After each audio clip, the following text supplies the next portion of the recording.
Hello. There are hundreds of thousands of workers in the UK either on strike at the moment or considering it. All sorts of negotiations are underway. Today we had an update from the biggest teachers' union, that's the NEU.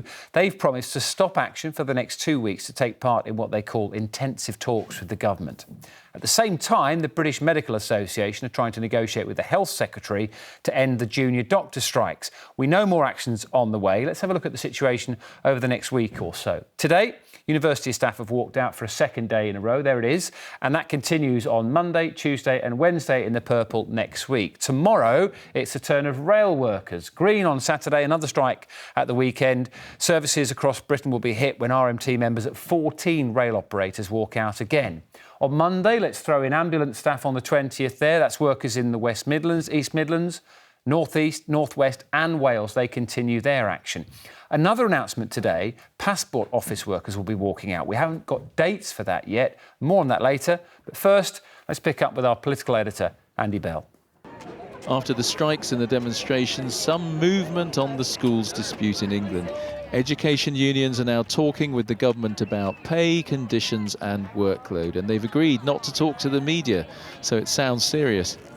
A joint statement from the government and education unions confirmed they were moving into what they called intensive talks, adding, in order for talks to begin and we hope reach a successful conclusion, the NEU, that's the biggest education union, has confirmed it will create a period of calm for 2 weeks, during which time they have said no further strike dates will be announced.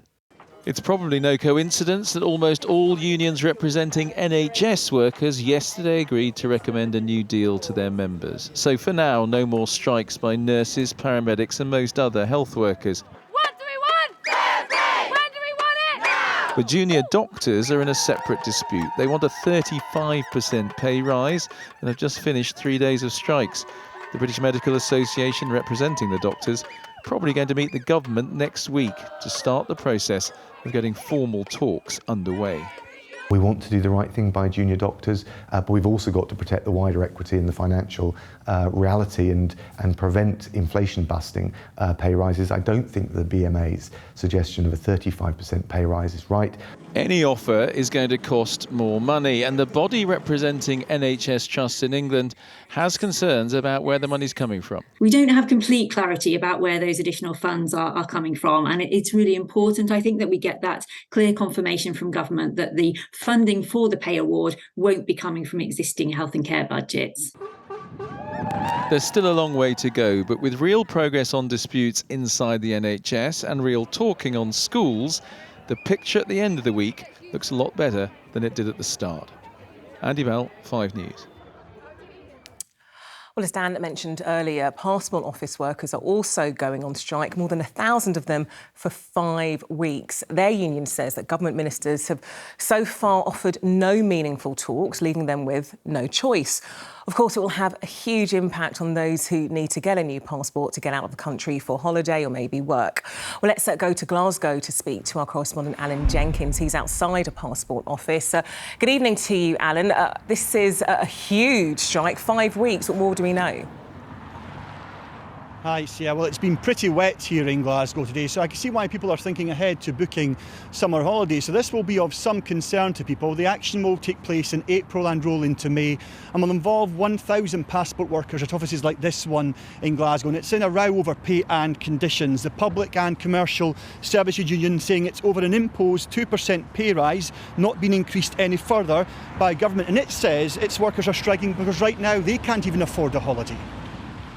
We have the lowest paid workers in the public sector. Do you know there are over 50,000 civil servants are on the national minimum wage now? 40,000 using food banks. What I'd say is that if they're angry, they should take that up with the government, because I think most people would be shocked to know that the people who are issuing the passports are so lowly paid, many of them can't afford to go on holidays. So, Alan, how many people would you say is likely to be affected by this?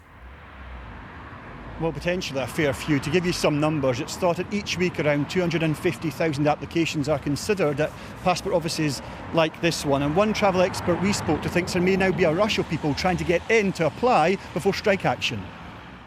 Up to 1 million passports would normally be processed in this 5-week period where we've got the strikes going on. But then, of course, that then becomes a self-fulfilling prophecy. If people start to apply now because they think the strikes happening in April are going to impact when they're going to get their passport, there's even more passports in the system, and that could then just bring the whole thing to its knees.